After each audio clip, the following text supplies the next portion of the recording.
Or you can show me first. Right. Hi, this is Tina Cooper, and today we're here at St. Mary's Baptist Church, and I'm with Dan Butler. And Dan Butler is one of the musicians here, and he assists with the choir. Go Hello, how are you doing? How are you, Dan? So I understand that you are studying at Liberty University for your master's, and that you travel all the way to Lynchburg, Virginia. What are you studying? I'm studying getting a master's in religion with a concentration in worship studies. Okay. And what is your role here at St. Mary's Baptist Church? My role here is one of the musicians. I teach voice. I also play music for the services that they require me to play for. Okay. And I have a question for you. How do you think gospel music has changed over the years? Over the years, and I would say the last 10 years, gospel music has changed drastically.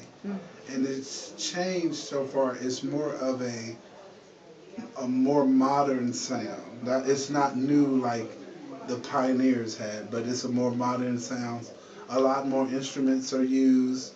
A lot more different beats and styles are incorporated. Right. So that's the change that I'm experiencing because I grew up in a much more traditional setting in gospel music, but today is totally different. I remember when there was this transition with that, by the way. I was in a church with my mom when I was younger, and I wasn't that much younger, maybe like in my 20s.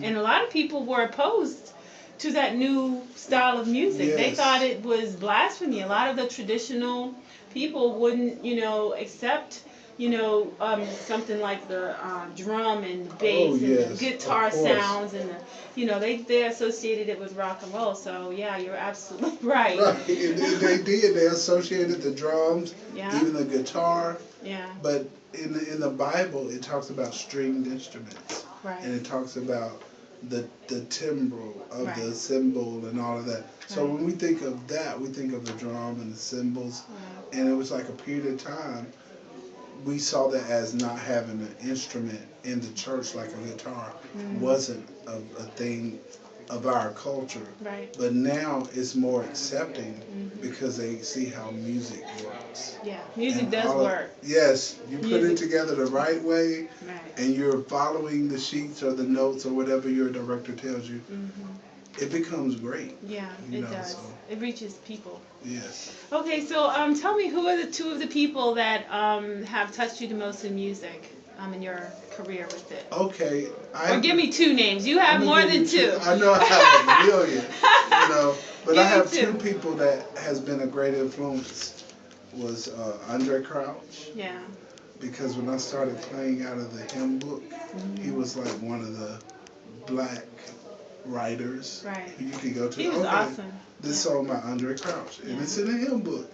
And it was rare that you could see African American writers in the Baptist hymnal. Right. That's so true.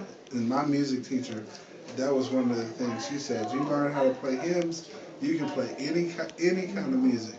But he was one of the artists. And then along came another singer named Walter Hawkins, who's deceased now, but his whole music style, the words, which took the scriptures out of the Bible, he put those words to a gospel beat. Right. And a gospel beat, it occurred over time, but he was able to write according to the style of music change. That's awesome. So he has a good repertoire. Yeah. So I like Walter Hawkins. Yeah, some of my favorites, Shirley Caesar. Oh, yeah. And, lately you have Marvin Sapp. That's my cousin. Is Marvin your cousin? Yes. He is from D.C. Yes. I saw him at How Sweet the Sound. Yeah. Marvin's everywhere. Yeah, he's pretty good. One of his songs is actually in my paper. I Never Would Have Made It. And I'm interpreting that song. That song really became popular. Yeah, it was a really good on song. the secular stations, the regular stations. Right. It was all over the world. Right, it really was. But yeah, he's a great singer. He was funny that day too. And Fred, what's Fred Hammond was there. Fred Hammond and Pastor Shirley Caesar, she sang a song. It was a nice time. It was nice. That's a great pioneer. Yeah, she is. Well, I wrote about her, so you good to go. And then, well, lastly, I just wanted to ask you one more thing, and that is, how do you think gospel music affects the service, the service that goes on in church throughout the time? Well, in the service, the order of service, we have to select music either that goes on in that area, like the offering or prayer. The songs have different moods or different swings or whatever people call it that. But sometimes the song can be enlightening. It could be very emotional at times, and I like the fact of being able to reach into our culture and find songs that fit all of those, because we are such a talented people, and there's really a plethora of songs, but you got to really know which one works where. I wouldn't put an offering song where the preacher's about to preach, or any song that signifies a certain segment of the service. All of it is praises to God, but we have to pick selections that goes along with what's going on in the service. Would you say that the music helps people move towards God? Yeah, well, yes. Yeah. Especially it speaks to them? songs that have strong references. It does move people toward God. I was, even like today, I was moved by just a simple hymn we were singing. And sometimes everybody has different moods and different songs they like to hear.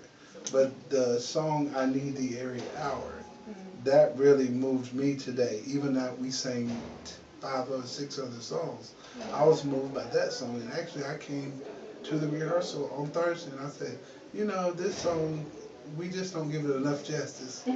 So I put it in our rehearsal lineup, and it worked in the service. It really did. Okay. So that's, well, your effort is greatly appreciated.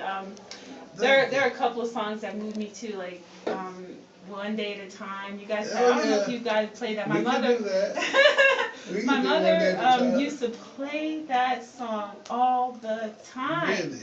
And she was such a strong woman. She passed away from cancer, and she used that song to carry her through her illness. Oh, just took one day at a time. It was. And we have to, even like today, I have to. I'm thinking of all this stuff I got to do when I get home, but then I have to remember, you only got one day, and you need to do all you can. That's right. One day. Yes.